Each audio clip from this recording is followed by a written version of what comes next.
자, 이번엔 기무사 얘기인데 군인권센터라고 아실 겁니다. 뭐 여러 가지 폭로를 해왔는데 군인권센터가 노무현 대통령과 윤광웅 당시 국방부 장관이 통화를 하는 걸 기무사가 감청을 했다.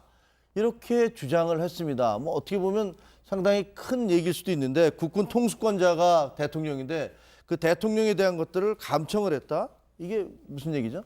원래는 이제 법적으로 사실은 못하게 돼 있는 화면에 지금 윤광웅 국방장관, 예, 윤광웅 국방장관. 2004년부터 2006년까지인가요? 국방장관 했던 그 윤 장관과 노 대통령, 전 대통령 모습 보고 계십니다. 예. 그래서 이게 원래는 도감청을 못하게 돼 있는데 이게 군 전용 회선으로 지금 통화가 이루어지는 거거든요. 네. 그렇기 때문에 기무사에서 이게 도감청이 가능했다는 겁니다. 네. 그런데 문제는 원래 기무사가 저 도감청을 하라고 하는 거는 그거를 이 본래 활동, 그러니까 뭐 간첩 활동이나 아니면 내부에서 그야말로 쿠데타의 음모가 있다거나 이런 부분들을 조사하라고 하는 건데 사전에 감지하라고 하는 건데 네. 말씀하신 대로 국군 통수권자와 예.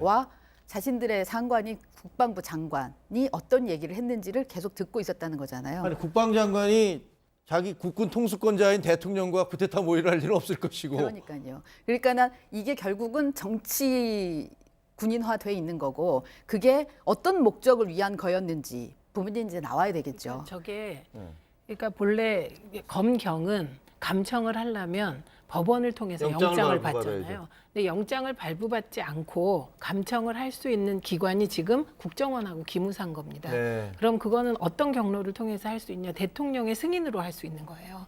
아, 그렇습니까? 네, 그래서 대통령의 승인을 받아서 국가 안보와 관련된 북한 관련된 거라든지 테러와 관련된 거라든지 그 엄격하게 제한된 몇 개의 항목에 대해서 대통령의 승인을 받아서 감청할 수 있는데 그 승인권자인 대통령을 감청한 겁니다. 그러니까요. 그러니까 저게 감청을 할 수 있는 그 간 큰 시스템이 뭔지 진짜 궁금합니다.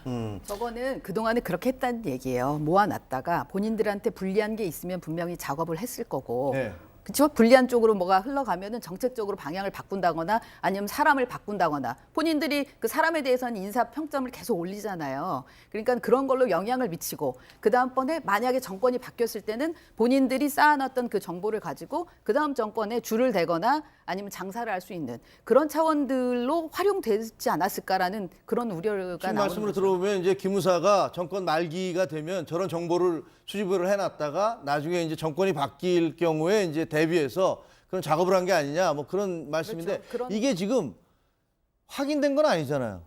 근데 이제 제보가 들어왔다는 제보라고 얘기를 하고 있지만 예, 예. 제보자가 누군지도 안 나와 있죠. 그렇죠. 제보자가 누군지 지금 안 나와 있습니다. 근데 이제 군 인권센터에 그동안에 기무사의 개혁을 원하는 쪽에서 그러니까 내부 정보죠. 당연히 이 부분은 그 일반 바깥에서는 접근할 수 없는 거니까. 네. 근데 내부의 정보들이 지금 나왔기 때문에 그리고 그게 사실로 확인된 바가 많기 때문에 이번에도 신빙성이 있다 이렇게 보고요.